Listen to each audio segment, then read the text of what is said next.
Saudação a todos, me chamo Luiz Dansma, sou coordenador do Comitê de Estudos em ICEFEP do nosso departamento e tenho o prazer de anunciar a nova discussão. Então, a discussão agora, a sessão será a respeito da identificação desse paciente no nosso dia a dia e a identificação do ponto de vista diagnóstica.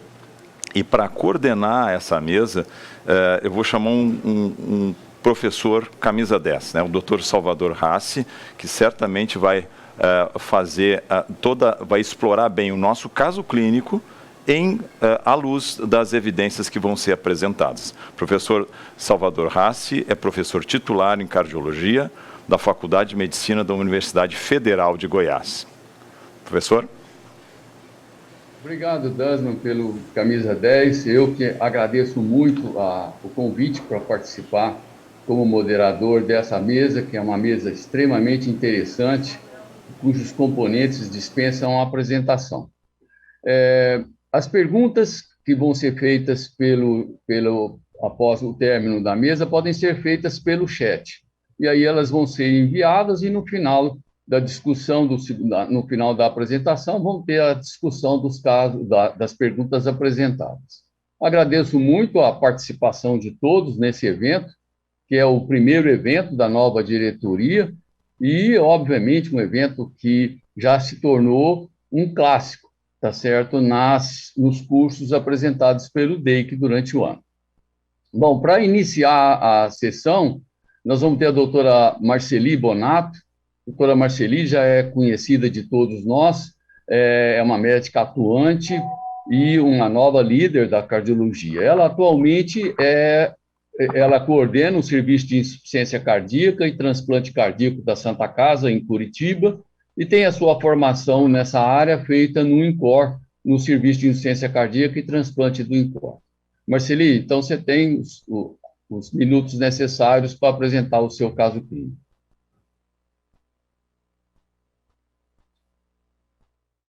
Olá, meu nome é Marceli de Mendes Bonato. Eu gostaria de agradecer ao convite para participar desse simpósio e o que me coube foi trazer um caso clínico para a nossa discussão. Então, o nosso paciente é o AJ, ele tem 71 anos, masculino, casado, tem 2 filhos, católico, branco, aposentado, natural e procedente de Curitiba. A queixa principal do nosso paciente é cansaço. Então, esse paciente refere que há 3 a 4 meses eles vêm percebendo um cansaço, com respiração ofegante e dificuldade de realizar pequenos esforços. A gente classificou ele com o New York Heart Association 3. Ele não tem edema, nega tontura, síncope, angina, ortopneia ou dispneia paroxística noturna. De comorbidade, nosso paciente ele é hipertenso há 10 anos, descobriu recentemente o diagnóstico de diabetes mellitus, é portador de FA permanente já há 8 anos e tem uma cirurgia de endoprótese de aorta abdominal há 13 anos. Como condições de hábitos de vida, ele é etilista de vinho diário, em abstinência há 6 meses, e ex-tabagista com uma carga tabágica de 30 maços ano, também em abstinência há 13 anos. Faz uso das seguintes medicações: succinato de metoprolol, 200 mg ao dia, losartana, 50 mg 2 vezes ao dia, hidroclorotiazida 25, rivaroxabana 20, metformina 500 e simvastatina 40, todos uma vez ao dia. No exame físico, nosso paciente se encontra em bom estado geral, com dados vitais estáveis, uma pressão arterial de 110/70, uma frequência cardíaca de 63 e um IMC aumentado de 25. Ele não apresenta sinais de congestão, nem na turgência jugular, nem na ausculta pulmonar, no abdômen ou nos membros inferiores, mas nós conseguimos detectar na ausculta cardíaca as bulhas arrítmicas e a presença de um sopro sistólico regurgitativo de 2 cruzes em foco mitral. Nos exames laboratoriais, chama a atenção uma alteração de creatinina de 1,37, que dá uma taxa de filtração glomerular calculada em 43, uma glicemia de jejum de 128, com uma glicada de 7,2, e um NT-proBNP de 2.416. Os demais exames encontram-se dentro da faixa da normalidade. No raio-x de tórax, podemos ver uma área cardíaca que não se encontra muito aumentada, sem sinais muito evidentes de congestão, e no eletrocardiograma, então, a presença da fibrilação atrial já conhecida, com presença de alterações difusas da repolarização ventricular, sem outros comemorativos. Ele traz também um ecocardiograma, onde nós observamos um átrio esquerdo de 53 milímetros, um VD de 28 milímetros, septo de 13 com parede posterior de 12, uma cavidade ventricular esquerda de 55 por 34, com uma fração de ejeção de 67. A espessura relativa da parede é 0,43 e o índice de massa 130 gramas por metro quadrado. Observamos ainda a presença de um refluxo mitral leve, às custas de um prolapso do folheto posterior da mitral, e a presença também de hipertensão pulmonar, uma PSAP estimada em 44. Pela ausência de onda A, não foi possível avaliar o fluxo diastólico na válvula mitral. E agora, esse paciente tem insuficiência cardíaca de fração de ejeção preservada ou não?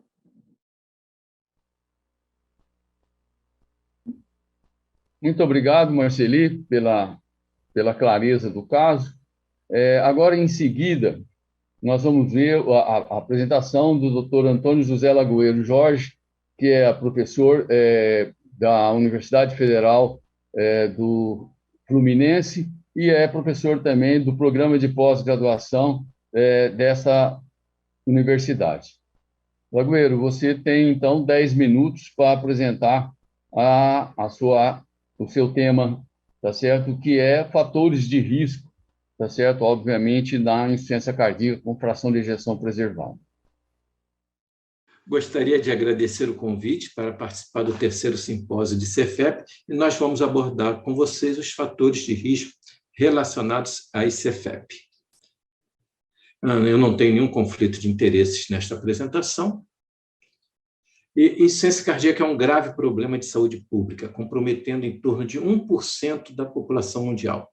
A despeito dos avanços no tratamento da insuficiência cardíaca, a síndrome ainda se mantém como patologia grave, afetando no mundo mais de 70 milhões de pessoas. Sendo que diferentes estudos mostram que mais de 50% dos pacientes com insuficiência cardíaca têm o fenótipo ICFEP. A insuficiência cardíaca tem um impacto muito grande na população.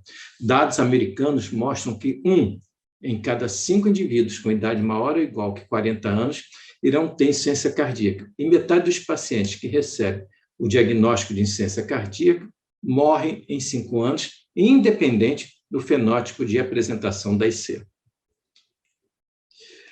As comorbidades e fatores de risco se confundem na insuficiência cardíaca com fração de ejeção preservada. Fatores de risco são condições que aumentam o risco de desenvolver uma doença. Já comorbidades ocorrem quando há uma associação entre 2 ou mais doenças ao mesmo tempo em um paciente. Por exemplo, a fibrilação atrial pode ser um fator de risco para esse efeito, como também pode ser uma comorbidade associada à insuficiência cardíaca com fração de ejeção preservada.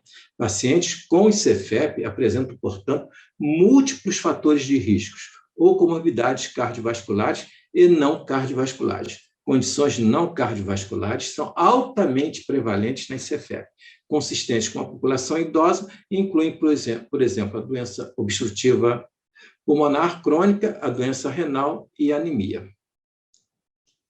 ICFEP é diferente em homens e em mulheres.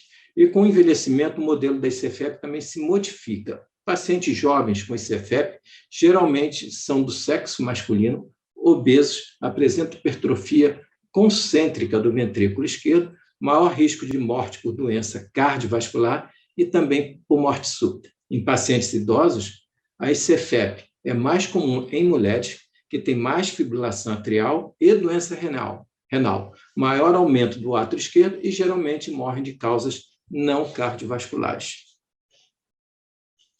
A prevalência do fenótipo ICFEP aumenta com a idade. E com o envelhecimento, a ICFEP se torna muito mais prevalente em mulheres do que em homens.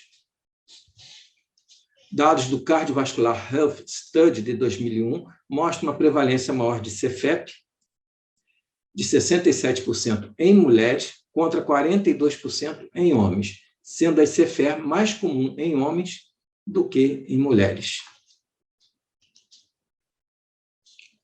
Este gráfico mostra a distribuição do número de comorbidades em homens e mulheres com insuficiência cardíaca com fração de ejeção preservada em laranja e insuficiência cardíaca com fração de ejeção reduzida em azul. Os dados mostram que tanto em homens como em mulheres com ICFEP há um maior número de comorbidades do que em pacientes com ICFER. 50% dos pacientes com ICFEP têm aproximadamente 5 ou mais comorbidades. Quando comparamos ICFER com ICFEP, Os pacientes com ICFEP em verde têm uma proporção maior de fatores de risco em relação a ICFER em azul, com exceção para doença coronariana crônica e para doença valvar grave.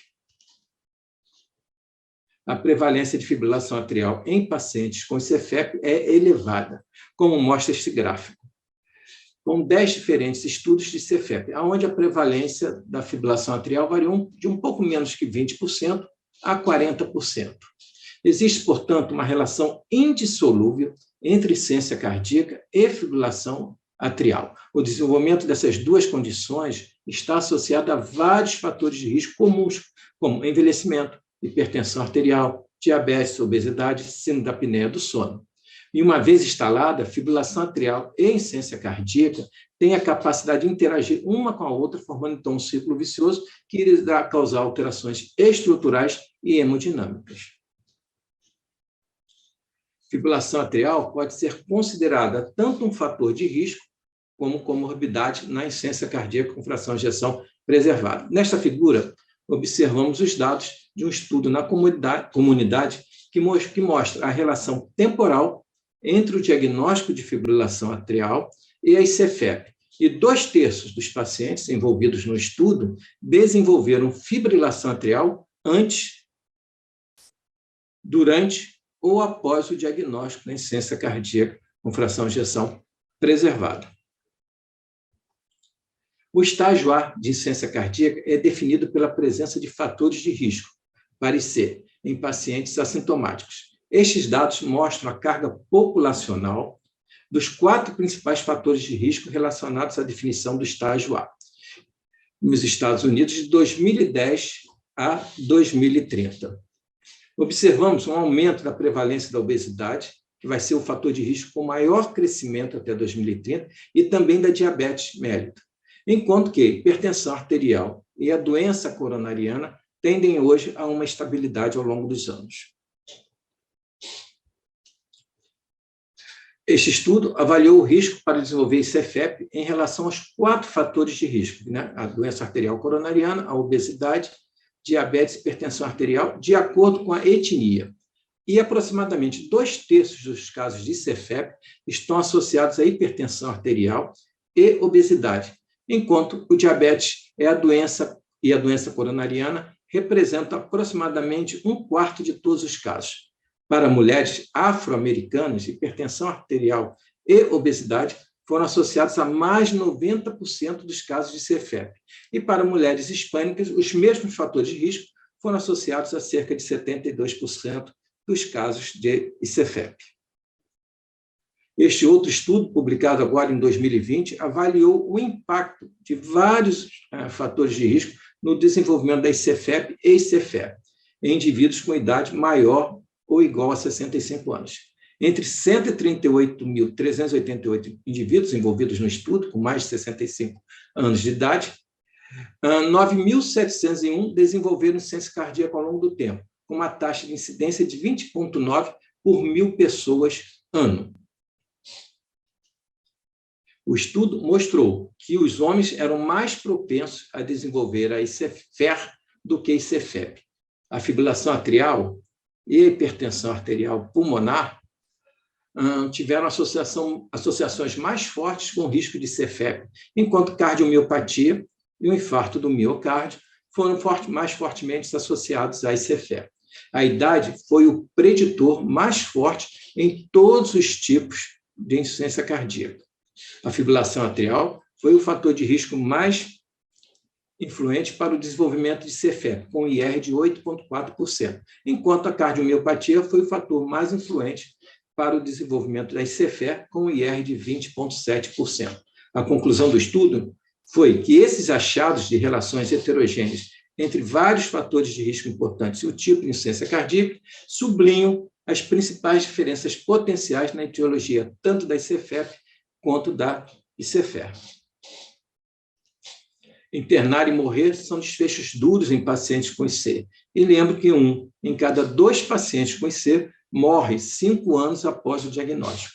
Estes são dados do registro Optimize, HF, mostrando não haver diferença significativa na mortalidade intra-hospitalar na mortalidade pós-alta e nas taxas de rehospitalização entre Cefep e C na faixa intermediária e ICFER. Portanto, a morte em Cefep e ICFER ocorre na mesma proporção. O que é um pouco diferente é o tipo de morte.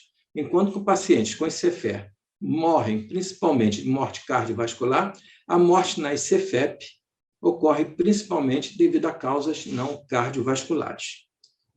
Podemos, então, concluir que o risco de Cefep aumenta acentuadamente com a idade.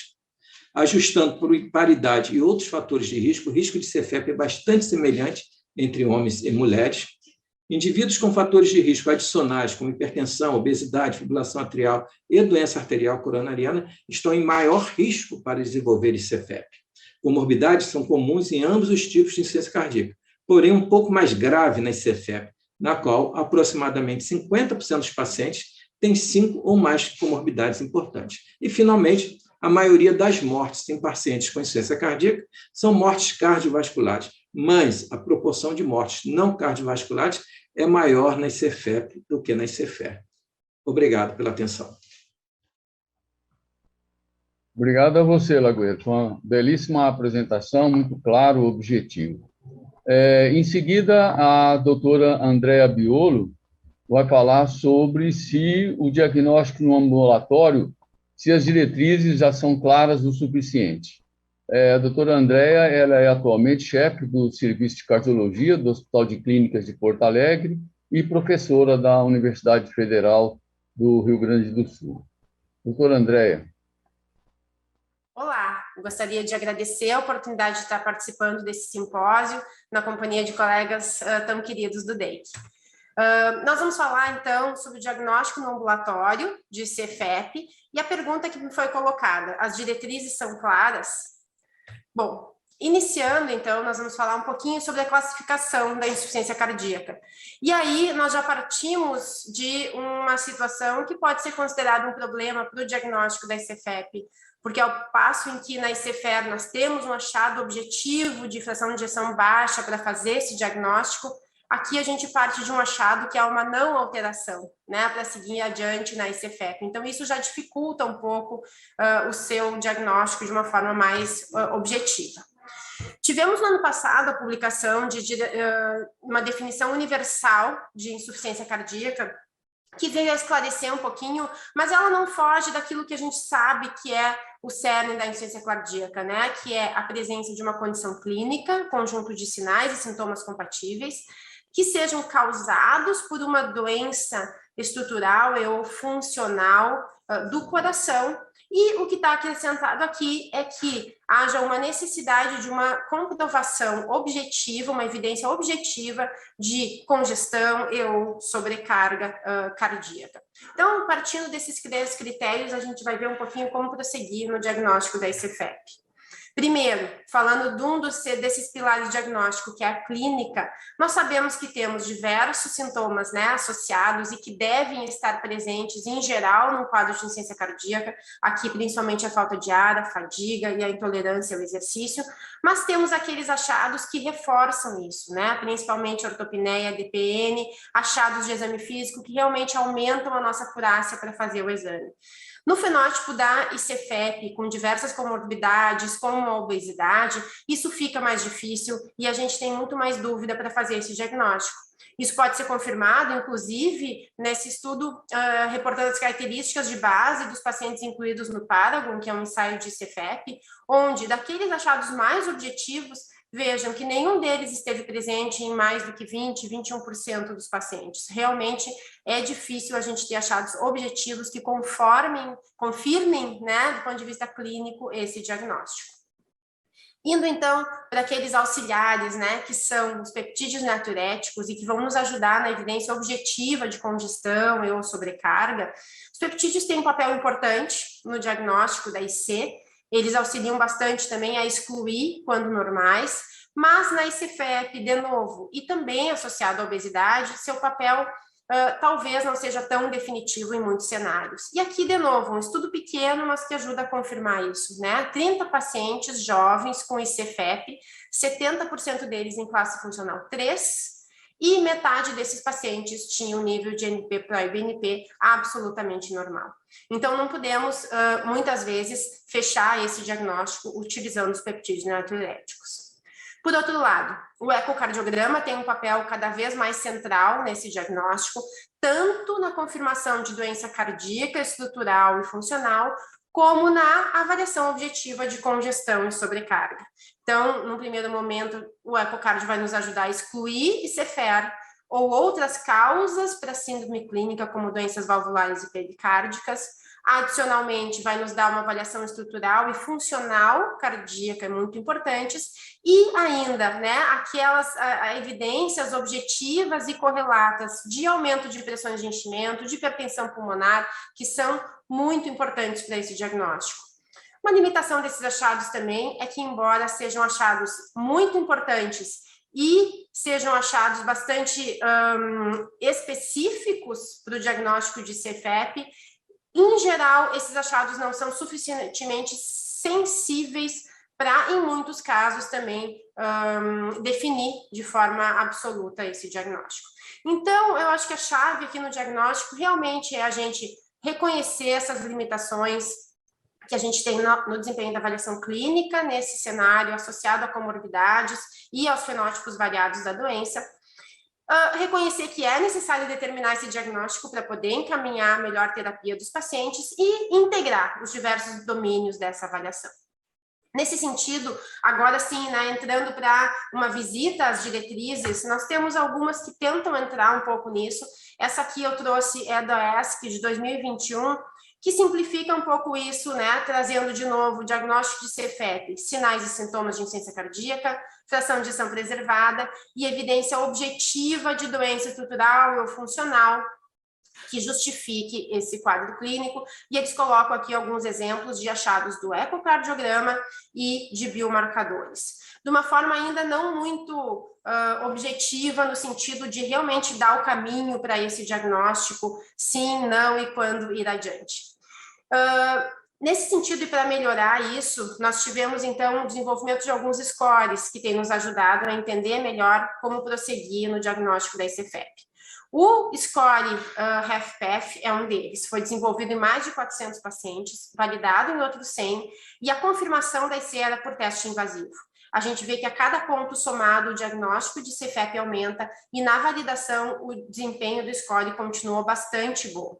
Esse score engloba principalmente achados daqueles fatores de risco que já foram falados aqui na aula anterior e alguns achados de ecocardiograma já incorporados. Temos um outro score que é o HFA-PF, que esse, em termos de score, ele leva muito em conta realmente os achados do ecocardiograma e os biomarcadores, mas que ele tem sido trazido de uma forma mais integrada num algoritmo, como esse aqui, publicado pela ESC também, mas em 2000, que traz os passos de investigação, dividindo naquela avaliação inicial, na avaliação diagnóstica mais precisa e depois avaliações avançadas conforme a necessidade. E aí ele traz, né, partindo-se do paciente com cenário clínico, aqui representado pela dispneia, a avaliação a essa clínica e as avaliações complementares. Foco, então, nesses dois primeiros aspectos da avaliação, em que a gente divide grosseiramente cenários em que nós não temos achados clínicos, não temos fatores de risco compatíveis e a avaliação inicial é normal, onde é muito pouco provável o diagnóstico da ICFEP. Aquele achado que vai ser muito mais comum, né, de pacientes com fatores de risco e alguma alteração, seja de eletro ou de biomarcadores, em que a gente vai adiante e que o ecocardiograma, mais uma vez, nos ajuda a excluir outras causas, a ver achados compatíveis com esse CFEP e numa avaliação mais completa, avaliar aqueles parâmetros morfológicos, funcionais e juntando com os biomarcadores, então, termos aí sim a integração do score, definindo o diagnóstico ou indo adiante na investigação se necessário. E trago por fim aqui, mas eu acho que uma diretriz que merece ser trazida com o devido enfoque, porque foi muito precisa na determinação desse fluxograma de diagnóstico da ICFEP, que é a nossa atualização da diretriz brasileira agora em 2021. Acho que ela consegue integrar de uma forma muito apropriada esses conceitos, partindo-se de novo daquele quadro clínico de dispneia ou fadiga, fazendo uma avaliação inicial já com aqueles com o uso de biomarcadores e mesmo do ecocardiograma. Se a gente aqui não tiver nenhum achado que nos leve aí adiante, provavelmente não precisamos avançar nessa avaliação e a gente segue para procurar outras causas. Por outro lado, se tivermos achados estruturais e sinais inequívocos de congestão, talvez aqueles 20% dos pacientes, a gente já faz o diagnóstico e a ICFEP está confirmada. Em todo outro cenário, nós temos uma ICFEP possível. Como prosseguir? Aplicar objetivamente os scores, e aí vamos nas probabilidades. Se for alta, confirma esse ICFEP. Se for intermediária, vamos adiante. E se for baixa, a gente vai para aquele cenário de procurar outras causas para aquele sintoma. Acho que essa é uma forma integrada muito positiva de se fazer esse diagnóstico. Então, acho que, como eu falei no início, é uma doença com muitos fenótipos. O diagnóstico não está mais simples, mas a gente reconhece mais as limitações e as ferramentas que temos para usar, e aqueles casos que precisam ser encaminhados, onde permanece dúvida, mesmo após o uso de peptídeos natriuréticos e do ecocardiograma. Acho dessa forma que as diretrizes não estão necessariamente mais claras, mas mais complexas. Mas isso está alinhado e convergindo para orientações apropriadas de como integrar os achados, como estabelecer o diagnóstico e como prosseguir no cenário de incertezas. Muito obrigada. Nós que agradecemos, Andréia, pela apresentação bem clara e objetiva. Em seguida, meu grande amigo Marcos Simões vai apresentar a sua palestra com o diagnóstico em centros avançados da insuficiência cardíaca com fração de ejeção preservada. O Marcos Simões, atualmente, é professor associado da Faculdade de Medicina da USP de Ribeirão Preto. Marcos. Olá a todos, eu sou Marcos Simões, professor associado de Cardiologia da Faculdade de Medicina da USP em Ribeirão Preto. Eu gostaria de agradecer imensamente o convite de estar aqui com vocês e poder falar sobre ICFEP, diagnóstico em centros avançados. Esses são os meus conflitos de interesse. Muito bem. Se nós analisarmos aspectos aí vinculados a diagnóstico da IC, insuficiência cardíaca, incluindo ICFEP, a última diretriz europeia é muito interessante porque fez uma simplificação que eu acho bastante interessante, tentando fazer um fluxo diagnóstico unificado tanto para ICFER quanto ICFEP. Eu acho que isso organiza as ideias, simplifica a abordagem, partindo de uma suspeita clínica com fator de risco, sinais e sintomas, o NT-proBNP elevado, e alterações no ecocardiogramas compatíveis com a presença da IC, você pode então fechar o diagnóstico, confirmar o diagnóstico de IC, e a partir daí fazer uma caracterização do fenótipo entre fração de ejeção reduzida, levemente reduzida ou ICFEP, o que então, a seguir, determinar a etiologia, o que faz um fluxo diagnóstico único, que eu acho que isso é bastante desejável. Quando se analisa a maneira com que essa diretriz última de 2021 da ESC propõe-se fazer o diagnóstico de ICFEP, houve um aspecto bastante pragmático, bastante simplificado, de atender os pacientes que têm ICFEP. Então, atendem 3 aspectos amplos de diagnóstico, 3 quesitos, ou seja, sinais e sintomas de IC, fração de ejeção maior ou igual a 50%, e evidências de alteração estrutural funcional cardíaca consistentes com a presença de disfunção diastólica do ventrículo esquerdo, aumento das pressões de enchimento, incluindo NT-proBNP elevado. Eu acho que esse tipo de abordagem deixa muita margem para que o clínico tenha que lidar com as situações de dificuldades de diagnóstico que não são pequenas no cenário, principalmente da ICFEP. Portanto, existem 2 aspectos que poderiam ser pertinentes de pacientes com dificuldades de diagnóstico mais difícil, que precisariam de um apoio de um centro chamado avançado. Essas dificuldades podem estar não só nessa fase inicial de diagnóstico da síndrome da ICFEP, quanto posteriormente, após a caracterização de fenótipo de ICFEP, determinar a etiologia específica que possa estar subjacente a esse diagnóstico para que se possa iniciar o tratamento. Então, quando a gente pensa em centros avançados de ICFEP, eu acho que o mais importante é tentar caracterizar o que seria isso, quais requisitos deveriam estar presentes num chamado centro avançado. Eu acho que dentro desse cenário, o centro avançado deveria ter um corpo clínico com expertise na avaliação clínica, principalmente para reconhecer as manifestações da doença e também caracterizar bem, reconhecer as alterações estruturais e funcionais compatíveis, além de dispor e saber usar de forma adequada os exames complementares necessários para a conclusão diagnóstica, particularmente nos casos mais desafiadores.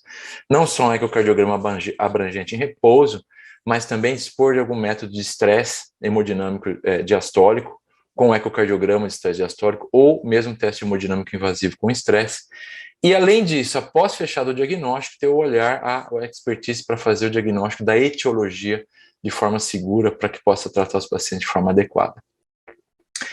Em relação às manifestações clínicas, os fenótipos clínicos, o que é muito interessante nós lembrarmos, o que um expert ou um centro avançado aprende a fazer e aplicar nos seus pacientes, é perceber esses 3 fenótipos mais grosseiros, em que nós temos, então, um fenótipo de disfunção diastólica induzida pelo esforço, o outro com manifestações já de congestão e hipervolemia, que pode levar à descompensação mesmo em manifestações em repouso, e a hipertensão pulmonar e falência de VD.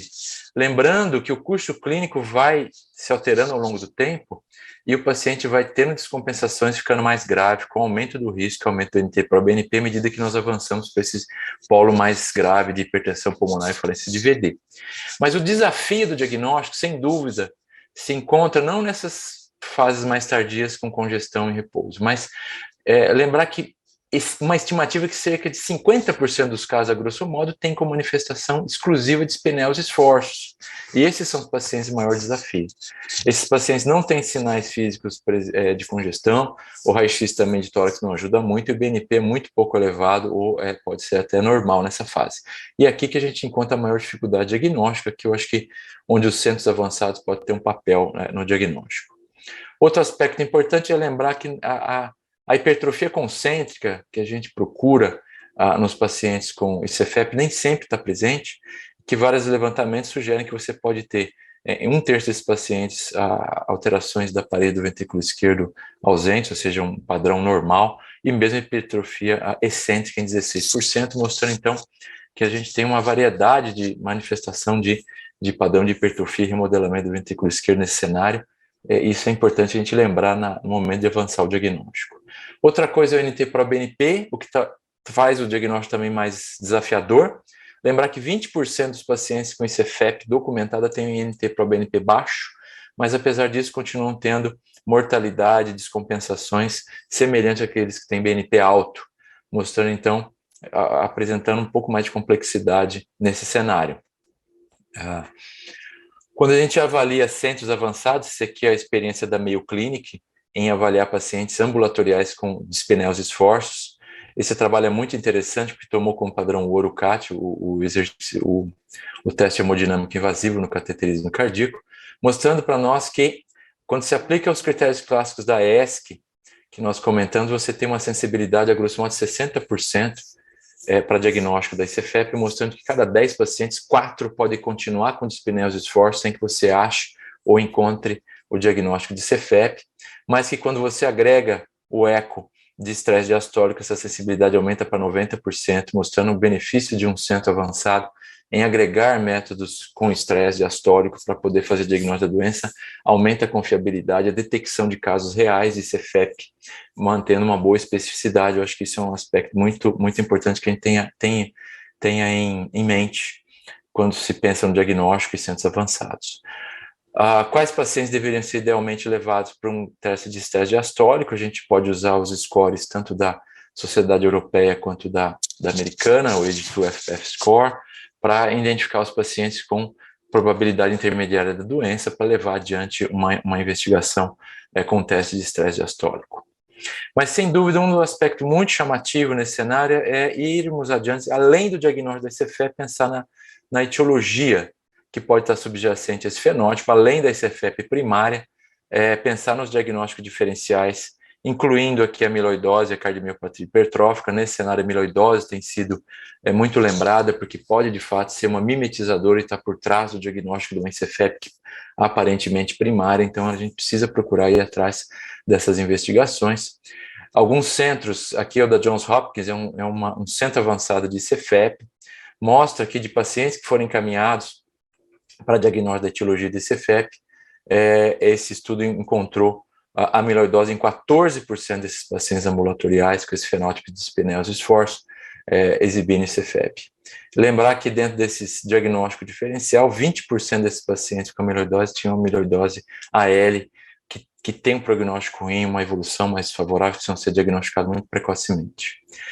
Quando se analisa também esse cenário, é importante lembrar que no centro avançado deve dispor expertise, não só na avaliação da ressonância do eco, mas também na cintilografia com radiotraçadores ósseos, isso é fundamental, e vários centros mostram que você pode encontrar nesse cenário, usando a ressonância e a cintilografia com marcador ósseo, em coortes de pacientes com ICFEP, até 29% dos pacientes portadores de amiloidose, tanto AL como por trânsito de retina. Acho que isso é um percentual importante e que justifica uma abordagem diagnóstica diferencial nesses pacientes com ICFEP para procurar amiloidose. Esse é um caso clínico rápido para nós encerrarmos. Um senhor de 72 anos, encaminhado para o nosso centro, com uma IC progressiva, apresentava um eletro com um BAV de primeiro, mas sem redução de voltagem no plano periférico, alterações de repolarização da parede anterior.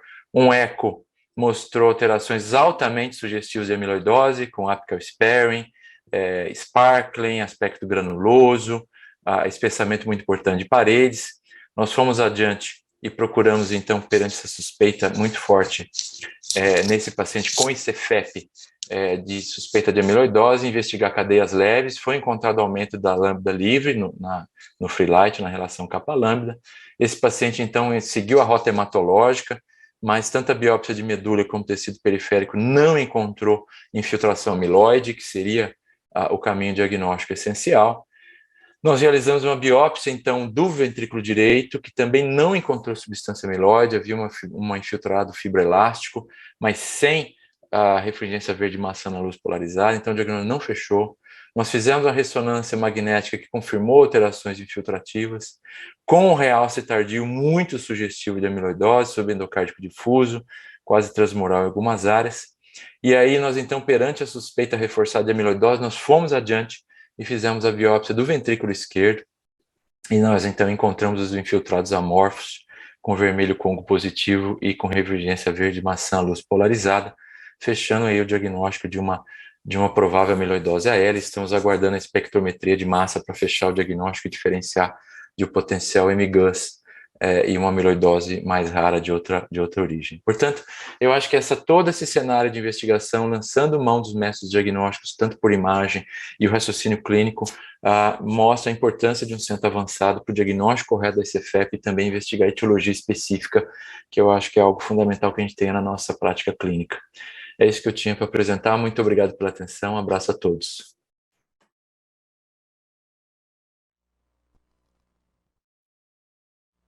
Nós é que agradecemos, Marcos, pela brilhante apresentação e a importante contribuição que um centro avançado numa situação como essa pode trazer para o diagnóstico desses pacientes. Em seguida, terminando as apresentações, o professor Miguel Morita. O professor Miguel Morita, ele é professor adjunto da Universidade Federal do Paraná e é o nosso próximo presidente do Congresso do DEIC. Morita, ele vai falar sobre quando é necessário o teste hemodinâmico na ICFEP. Olá, primeiramente agradeço ao convite para participar do Simpósio Nacional de ICFEP. E coube a mim responder essa desafiadora pergunta de quando o teste hemodinâmico é necessário. Esses são meus conflitos de interesse, mas não vão afetar na minha apresentação. Bom, o que é o teste hemodinâmico? E ele vem sendo utilizado, às vezes, como teste de estresse diastólico, e pode ser invasivo, onde é feita uma cateterização da artéria pulmonar, ou até mesmo do ventrículo esquerdo, colocando o paciente para pedalar na sala de hemodinâmica, ou ele pode ser não invasivo, em que coloca o paciente em um cicloergômetro e que faz o ecocardiograma durante o exercício. Mas antes de falar especificamente do teste de estresse diastólico, eu gostaria de colocar alguns conceitos e por que está sendo utilizado, poderia ser utilizado essa forma de diagnóstico da ICFEP. Esse diagnóstico ele vem no conceito mais fisiológico e mecanístico do porquê acontece a IC com fração de ejeção preservada. Enquanto a ICFER, a gente tem uma evidência clara de disfunção sistólica, na ICFEP isso não é tão claro, e talvez isso esteja relacionado a uma restrição de enchimento do ventrículo esquerdo. E essa restrição se dá por um aumento da resistência, redução da complacência da câmara cardíaca. A redução, só para ter uma ideia, exemplificar, uma câmara de alta complacência é essa aqui em que existe alta variação de volume para uma pequena pressão de enchimento. Enquanto essa aqui seria o paciente, uma situação com alta resistência e baixa complacência, em que há uma pequena variação de volumes para uma alta pressão de enchimento. O resultado disso é que, durante o exercício, como há uma necessidade de aumento dos volumes para aumento do débito cardíaco, num indivíduo normal, não existe grandes aumentos da pressão capilar pulmonar, ou seja, não existe grandes aumentos da pressão de enchimento. Enquanto no indivíduo com ICFEP, existe um aumento grande da pressão capilar pulmonar, exatamente por essa restrição ao enchimento do ventrículo esquerdo. E esse é o princípio do uso do teste de estresse diastólico. Bom, ele ajuda no diagnóstico de ICFEP. Esse foi um estudo bastante interessante, utilizando diferentes critérios para o diagnóstico de ICFEP. Foram comparados vários critérios em pacientes que foram encaminhados para um teste cardiopulmonar invasivo, portanto, utilizando esse teste de estresse diastólico invasivo, no Massachusetts General Hospital. Todos esses pacientes tinham classe funcional 2 a 4 e uma dispneia de origem ainda não totalmente definida. E aqueles pacientes que apresentaram o critério de ICFEP pelo critério fisiológico, e como é que foi definido isso? Uma pressão capilar pulmonar maior ou igual a 15 em repouso, ou uma capilar maior ou igual a 15 no exercício, desde que houvesse um delta capilar, delta débito cardíaco maior do que 2. Nesses pacientes, quando apresentava esse critério, a taxa de eventos foi maior do que aqueles pacientes que não apresentavam esse critério. Da mesma forma, utilizando outros critérios de definição, como critério de inclusão utilizado no Paragon, o critério utilizado na diretriz da Sociedade Europeia de Cardiologia, qualquer critério que se utilizasse para ICFEP encontrava indivíduos com a maior taxa de eventos, mostrando que ICFEP é sim uma doença, uma entidade e que está relacionada a maior risco de eventos. Mas uma coisa que chamou bastante atenção nesse estudo foi essa comparação entre o critério fisiológico e o critério utilizado nos trials. Então, usando esses pacientes, avaliando, bom, se eles apresentassem o critério de inclusão no Paragon, a maior parte dos indivíduos apresentavam também o critério fisiológico de ICFEP. Por outro lado, pacientes que apresentavam o critério fisiológico de ICFEP, apenas uma pequena parte deles seriam incluídos pelos critérios de inclusão do Paragon, do TopCat, os principais estudos, principais trials que estão avaliando o tratamento da ICFEP. Isso é importante porque o critério fisiológico ele acaba sendo mais sensível e vai encontrar um grupo de pacientes que não necessariamente seriam incluídos nos trials para o tratamento da ICFEP. E não só o Paragon, como outros estudos que já viram ou que estão por vir, vêm utilizando critérios bastante semelhantes. Talvez os critérios de entrada no estudo identificam pacientes potencialmente com maior risco de eventos. Então fica aqui a pergunta se o critério utilizado apenas fisiológico e que não entraria no critério do estudo, se realmente o paciente se beneficiaria daquele tratamento. Um outro aspecto é que é importante a gente ter uma suspeita de ICFEP antes de considerar o teste de estresse hemodinâmico. Esse foi um estudo que nós fizemos, análise de pacientes, de indivíduos da comunidade que eram obesos metabolicamente saudáveis, indivíduos metabolicamente saudáveis, e observamos que existiu uma relação entre obesidade e maior rigidez ventricular, medida através de medidas ecocardiográficas. Então, potencialmente, se nós fizermos isso de maneira discriminada, nós vamos encontrar muitos pacientes que não têm necessariamente ICFEP, mas têm aumento das pressões de enchimento no esforço. Então, para a gente ilustrar o nosso teste de estresse diastólico, nós vimos da maneira invasiva, que seria, então, através das medidas capilares, da pressão capilar pulmonar, principalmente, que nós vamos identificar o paciente com ICFEP. E como funciona o teste de estresse não invasivo? E aqui, para ilustrar isso, vamos comparar o que foi feito nesse estudo, muito interessante, onde nós observamos um indivíduo que tem CFEP, então o indivíduo B tem CFEP, onde existe um aumento importante da pressão capilar pulmonar, sem um aumento importante do débito cardíaco, e o indivíduo que não tem CFEP, que tem um aumento pequeno da capilar pulmonar, o indivíduo A, mas com um aumento importante do débito cardíaco. E como que se representaria o teste de estresse não invasivo aqui nesses pacientes? Aqui seria o indivíduo normal, na verdade aqui letra B, mas é o indivíduo A, paciente normal, em que nós observamos no ecocardiograma um aumento progressivo da onda E conforme o exercício, mas em paralelo também existe um aumento, que aqui é negativo, mas proporcionalmente um aumento, né, da onda E'. E a onda E aumentando em paralelo com a onda E' faz com que a relação E' não se modifique no exercício.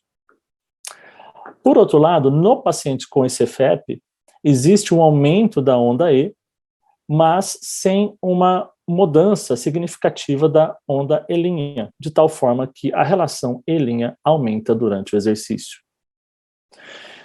Então, um ecocardiograma de estresse diastólico, o principal parâmetro que a gente poderia considerar é que a relação E', quando estiver acima de 15 durante o exercício, ou acima de 14, se for usada a média das ondas E', identifica aquele paciente com CFEP, com aumento das pressões de enchimento no esforço. Um outro parâmetro que também pode ser e é utilizado é a velocidade de regurgitação tricúspide, quando estiver acima de 2,8 centímetros por segundo durante o exercício, identifica o paciente com essa condição. Alguns desafios, evidentemente, é que a janela durante o exercício nem sempre é adequada e pode haver uma fusão da onda E à onda A se houver uma taquicardia precoce no exercício, impedindo que a gente possa medir de maneira adequada a onda E. Isso foi validado? Olha, houve alguns estudos, houve até uma meta-análise que questionou se realmente a onda E' possa ser utilizada para substituir a pressão capilar pulmonar, e o que a gente vê, na verdade, é uma correlação moderada da onda E', da relação E' com a pressão capilar pulmonar, medida de maneira invasiva, variando de 0,5 a 0,6 o coeficiente de correlação. A sensibilidade talvez não seja tão boa, mas tem uma razoável especificidade, ou seja, se não aumentar tanto a relação E' durante o esforço, provavelmente esse paciente não tem aumento das pressões de enchimento mesmo. Então, para a gente finalizar, eu trago aqui como que fica o algoritmo diagnóstico do paciente com CFEP. Primeiro, se ele tem aqueles critérios da definição universal, ele está congesto, ele está descompensado, esse paciente já tem CFEP e não precisamos nos preocupar em fazer nenhum algoritmo, nem mesmo usar o teste hemodinâmico. Se o paciente tem outra causa muito óbvia e não tem os critérios, esse paciente não tem CFEP. Agora, quando fica a dúvida, nós podemos utilizar os scores, e se os scores ainda persiste a dúvida, mantendo aquela probabilidade intermediária, talvez possamos considerar o estresse diastólico hemodinâmico. Então, a pergunta poderia ser respondida da seguinte forma. Primeiramente, quando é necessário o teste hemodinâmico? Primeiramente, o teste tem que estar disponível. Segundo, precisa haver uma suspeita de insuficiência cardíaca. Não podemos usar de maneira discriminada. A primeira coisa é a clínica. Tipicamente é o paciente com dispneia crônica que não tem sinais típicos de insuficiência cardíaca, em que a gente quer fazer o diagnóstico diferencial de dispneia quando a etiologia não está clara, e o paciente com CFEP é quando a dispneia decorre da restrição do enchimento do ventrículo esquerdo. Os scores aqui podem ajudar, mas a gente tem que lembrar de uma importante limitação. Embora o teste invasivo ajude no diagnóstico, ele não vai indicar necessariamente quem vai responder ao tratamento. Eu agradeço e fico por aqui fazendo convite para vocês participarem do nosso Congresso Brasileiro de Insuficiência Cardíaca em Curitiba, nos dias 30 de junho a 2 de julho.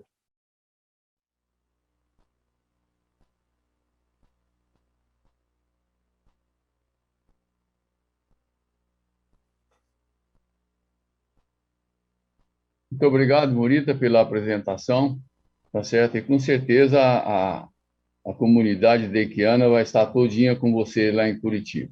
Bom, a Marceli vai terminar agora a segunda parte, não é isso, Marceli? Do caso clínico que foi apresentado inicialmente. Pelo projeto inicial, agora entraria o Canezin para orientar as discussões, mas ele teve problemas pessoais, não pode estar presente aqui no momento. Então, a Marceli continua agora o caso clínico que iniciou essa sessão. Bom, então esse paciente tem ou não tem IC de fração de ejeção preservada?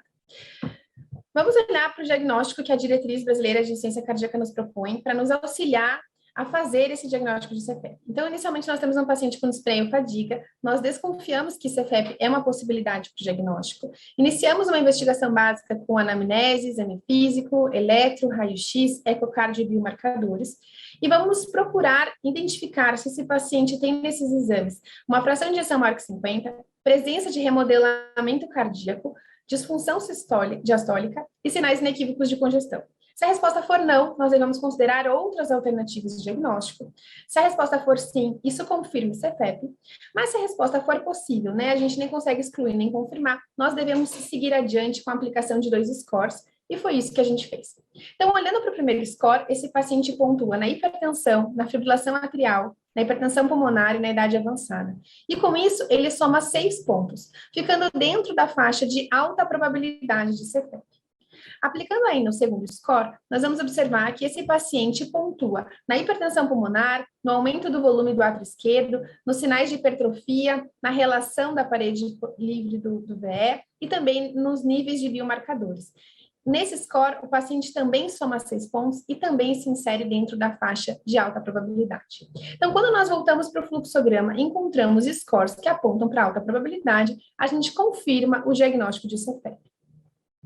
Mas diante de um paciente com fração de ejeção preservada e dispneia, é sempre importante que a gente considere a possibilidade de diagnósticos diferenciais de outras causas de dispneia. E nesse caso, nós poderíamos cogitar a possibilidade da FA do paciente ser uma FA de alta resposta, né? Ou de ser um doente idoso, com sobrepeso, hipertenso e diabético e ter uma doença coronariana. Ou ainda ser um paciente pneumopata, com uma história de tabagismo e uma carga tabágica alta. Então, nesse sentido, essa investigação foi feita iniciando por um Holter, que demonstrou um ritmo de fibrilação atrial com frequência média de 68. A frequência cardíaca máxima atingida foi 123 e ela permaneceu acima de 120 por apenas 8 minutos das 24 horas do dia, mostrando que fibrilação atrial não deve ser a causa da dispneia desse paciente. Também foi realizada uma angiotomo de coronárias, que mostrou um score de cálcio alto e lesões leves a moderadas, um tronco de 30% e uma DA de 40% proximal e 60% médio. Mas na cintilografia, nós identificamos que essas lesões leves a moderadas não trazem repercussão. Esse paciente não tem isquemia miocárdica. E a cintilografia também confirmou aquilo que nós encontramos no ecocardiograma, então uma fração de ejeção preservada, 64% em repouso e 65% no estresse. Ainda considerando a possibilidade de causas pulmonares, esse paciente foi submetido a uma tomografia de tórax, que encontrou um enfisema apical discreto e a uma espirometria, que mostrou um distúrbio ventilatório obstrutivo leve, sem resposta à prova broncodilatadora, além de uma angiotomografia de tórax negativa para TEP. Então, embora esse paciente possa ter uma doença pulmonar relacionada ao cigarro, né, algum grau de doença pulmonar obstrutiva crônica, isso parece ser leve e ele também não tem sinais de TEP, o que exclui a causa pulmonar como a principal causa para justificar os sintomas desse paciente.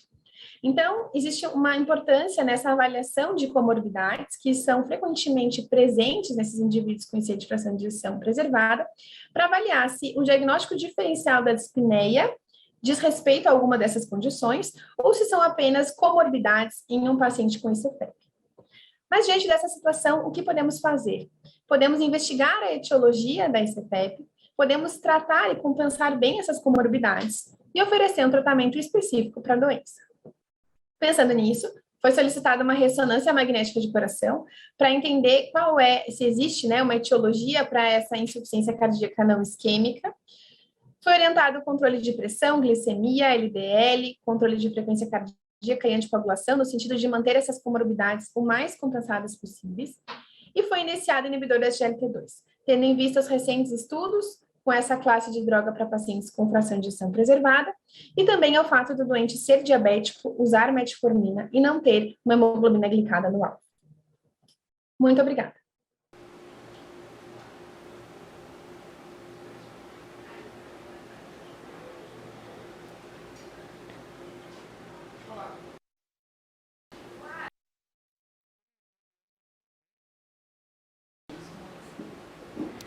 Olá, bom dia a todos. Eu vim para participar direto do estúdio, acho que todos devem estar entrando agora, né, para a imagem.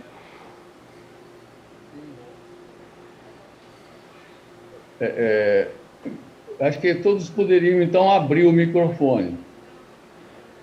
Tá? Marceli, abre o seu microfone. Eu acho que você considerou o caso terminado aquela hora, Marceli, ou tinha mais alguma outra coisa? Você se lembra? Não, o caso terminou, doutor Salvador. A gente pediu a ressonância e o paciente ainda não fez o exame. Não fez o O exame. caso terminou. Tudo bem. Alguém gostaria de fazer algum comentário sobre a condução desse caso? Eu acho que a Marceli fez a coisa de uma maneira extremamente didática, como a gente deveria fazer em pacientes que têm essa suspeita clínica. Ela seguiu os passos da diretriz que foram apresentadas e foi, obviamente, não se contentou com a primeira possibilidade e afastou outras possibilidades que são usuais, tá certo, nessa condição. Tá? Alguém quer comentar alguma coisa? Tem aqui no chat algumas perguntas recorrentes sobre o uso do NT-proBNP como ponto de corte na insuficiência cardíaca com fração de ejeção preservada, principalmente em pacientes obesos. Esse neurohormônio não foi muito valorizado pelo Marcos Simões, ele também não teve uma valorização muito importante feita pelo Morita, e existe, obviamente, alguma controvérsia com relação à utilidade dele na insuficiência cardíaca com fração de ejeção preservada. Muito diferente da reduzida, que muitas vezes a gente pode pedir até para avaliar prognóstico. Vocês querem fazer algum comentário a respeito? Marcos levantou a mão primeiro. Sair na frente. Eu acho que bom, muito bom dia a todos, é um prazer imenso estar aqui com os amigos, é uma satisfação enorme, obrigado, Salvador. Eu acho que o NT-proBNP, Salvador, as diretrizes, a gente comentou um pouco isso, mas a gente coloca um nível de corte baixo, porque o maior valor do NT-proBNP é excluir IC. Então, você coloca um corte para pacientes ambulatoriais crônicos de 125 microgramas por ml, e se o paciente estiver abaixo desse corte, a probabilidade de uma IC é muito pequena. Mas o fato é que, à medida que a gente aprendeu a reconhecer os fenótipos de CFEP, particularmente no obeso, como você comentou, às vezes o NT-proBNP não está alto. E você tem que reconhecer isso para ir adiante, para procurar outras ferramentas diagnósticas, aí, como acho que nós já comentamos bem, acho que o Morita fez uma apresentação maravilhosa da indicação do teste de estresse diastólico, invasivo ou não. Então, acho que esse que é o status. Eu acho que tem um papel fundamental e ele, quando está muito baixo, normalmente desafia o diagnóstico da IC, mesmo a ICFEP, o que te mais lembrar que isso pode acontecer em até 20% dos casos, você tem que ir adiante procurar o diagnóstico de outra forma. Eu só vou fazer um comentário, eu achei que o caso da Marceli está maravilhoso, muito bem. Ela fez o diagnóstico de exclusão, lembrar que a ICFEP primária é uma doença de exclusão, né? A gente tem que tirar, principalmente no idoso, 71 anos, aterosclerótico, teve doença aórtica, aterosclerótica, tem que afastar DAC, habitualmente até nos primeiros momentos, porque ela pode se manifestar como equivalente de angina e ter como manifestação antispinel esforços, a gente cansa de ver isso, então não é porque a gente está falando de CFEP, tem que esquecer da DAC, e muitos pacientes você vai procurar e acha, e é tratando a doença coronária que você vai levar esse paciente dessa síndrome de espinel esforços.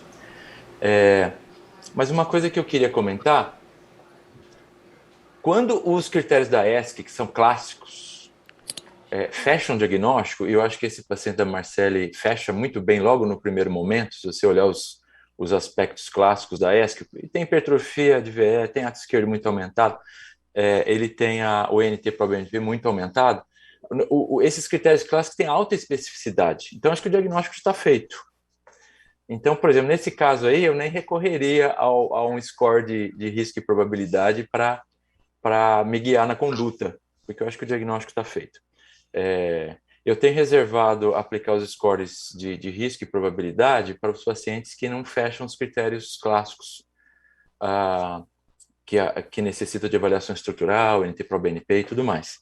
Porque se a gente olhar o mesmo aquele trabalho lá da Mayo, se você aplicar na população de pacientes suspeitos de CFEP, metade deles vai ter o score na faixa de intermediário. Então, você vai ter uma pletora aí do seu ecocardiografista, o seu sala de hemodinâmica, para começar a fazer testes de estresse diastólico. Eu acho que isso vai ser um volume muito grande. Então, eu tenho normalmente aplicado primeiro os critérios clássicos. Se fechou o diagnóstico, tem o diagnóstico, fechou já. Então, acho que naquele caso da Marcele, particularmente, que foi muito bom, eu diria que aquele paciente já sairia pelo lado direito para alta probabilidade, o diagnóstico fechado, mesmo antes de aplicar os scores, respeitando a nossa diretriz. Fazendo isso, a gente reduz os pacientes que precisam fazer eco de estresse diastólico para ir mais ou menos 15 a 20% dos casos, que eu acho que é bem razoável, dos casos mais difíceis. É isso que eu tinha que comentar, obrigado. Marcele, concorda com Depois eu queria... Concordo absolutamente. Marcos? Ele acha que você fez exame demais da conta. Não, concordo absolutamente. Na verdade, o que acontece? Esse paciente ele veio referenciado de um colega que investigou doença coronariana. Cronologicamente, os primeiros exames que o paciente fez foi a cintilografia e foi a angiotomo de coronários. E aí, como ele não encontrou doença coronariana, ele acabou referenciando para um pneumo que investigou assim extensamente, até eu não concordo, acho que investigação de TEP, não sei se era necessário nesse caso. E aí, essa é uma dificuldade na prática clínica, né? Eu fui o terceiro médico que esse paciente encontrou, e ele tinha claramente, né, os meus primeiros slides já mostraram pelo fluxograma que ele tem CFEP.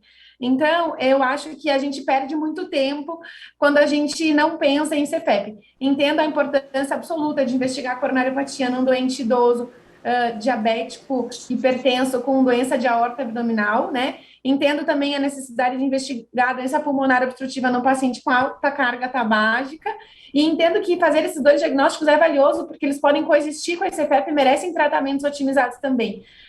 Mas realmente acho que frequentemente a gente vê a ICFEP ficar como um segundo plano, né? Quando eu não encontro nada, eu lembro que a ICFEP existe. Então, eu acho que esse caso ele é bem apelativo para que a gente traga essa memória de que a ICFEP deve ser pensada, inclusive, num primeiro momento, né?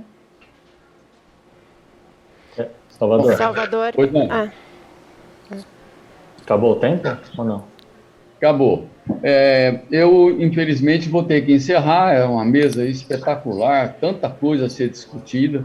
Tá? Eu agradeço muito a Andréia pela brilhante apresentação, Marcos, Marceli, o Lagoeiro, o Morita. E eu passo a palavra ao Dusman, tá certo? Para o encerramento dessa sessão. Muito obrigado a todos. Foi um prazer imenso estar com vocês aqui e matar um pouco a saudade desse grupo maravilhoso do DEIC. Um abraço a todos. Um abraço. Um abraço a todos. Abraço. Até logo.